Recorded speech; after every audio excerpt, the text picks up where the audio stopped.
Halo Sobat Gaya, pernah nggak sih kita mendengar kasus seseorang yang dibegal, lalu melawan, tapi justru malah dipenjara? Kok bisa? Padahal membela diri itu kan hak semua orang. Kali ini kita bahas tentang hal itu di Edu Gaya, Edukasi Gada Lodaya, episode pembelaan terpaksa atau nowhere. Sementara itu, pemirsa, siswa sekolah menengah atas ditahan polisi lantaran membunuh pelaku begal. Seorang korban begal yang membunuh dua orang begal sebagai tersangka. Mana korban pembegalan bisa jadi tersangka setelah dua dari empat terduga pelaku begal tewas. Di Indonesia, kita sebenarnya punya hak untuk membela diri. Hak ini diatur dalam pasal 49 Kitab Undang-Undang Hukum Pidana, yang intinya menyebutkan bahwa siapapun yang melakukan pembelaan terpaksa terhadap serangan atau ancaman serangan yang sangat dekat dan melawan hukum tidak dapat dipidana. Artinya, ketika kita menghadapi ancaman nyata dan langsung terhadap diri sendiri, orang lain, atau harta benda, kita berhak untuk melawan. Namun, pembelaan diri ini tidak bisa dilakukan sembarangan. Ada batas yang harus dijaga. Bayangkan situasi ini. Kita sedang berkendara di malam hari, sendirian di jalan sepi. Tiba-tiba, dua orang begal menghadang. Salah satunya mengancam dengan pisau, mencoba merampas motor. Dalam kondisi panik, kita mengambil batu dan melemparkannya ke kepala pelaku hingga ia pingsan. Sementara pelaku lainnya melarikan diri. Dalam situasi ini, tindakan kita bisa dianggap proporsional. Kita membela diri dalam keadaan terancam, dan besar kemungkinan kita tidak akan dipidana.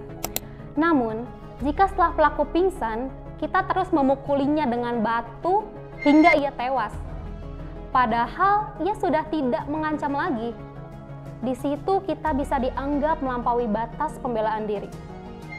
Tindakan itu bisa dianggap sebagai penganiayaan berat atau bahkan pembunuhan. Lalu, kenapa kadang orang yang membela diri tetap diperiksa oleh polisi? Sebagai contoh kasus, seorang remaja dibegal. Dia melakukan pembelaan terhadap dirinya sendiri, tetapi pembegalnya itu tewas. Remaja tersebut tetap diperiksa oleh polisi. Itu bukan berarti langsung dianggap bersalah. Tapi karena hukum harus memastikan apakah tindakan tersebut benar-benar pembelaan diri yang profesional atau justru sudah berlebihan. Pemeriksaan ini penting untuk menilai apakah pasal penghapusan pidana dalam pasal 49 KUHP bisa diterapkan.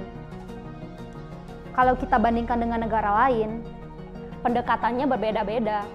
Di Jepang, pembelaan diri sangat dibatasi. Hanya dibenarkan jika tidak ada pilihan lain dan harus benar-benar proporsional. Di Inggris, hanya diperbolehkan menggunakan kekuatan yang wajar. Jika pelaku melarikan diri, tindakan mengejar atau melukai bisa dianggap berlebihan.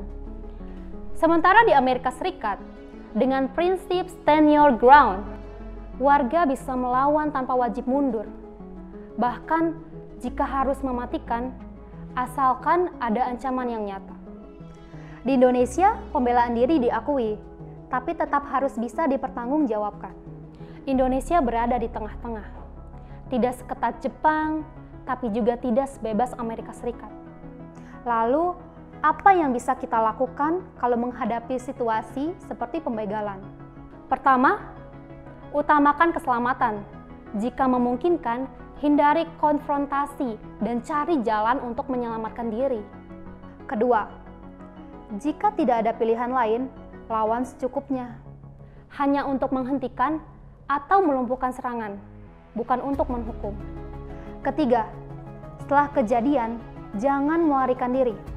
Segera laporkan ke pihak berwajib dan sampaikan bahwa tindakan kita adalah bentuk pembelaan diri.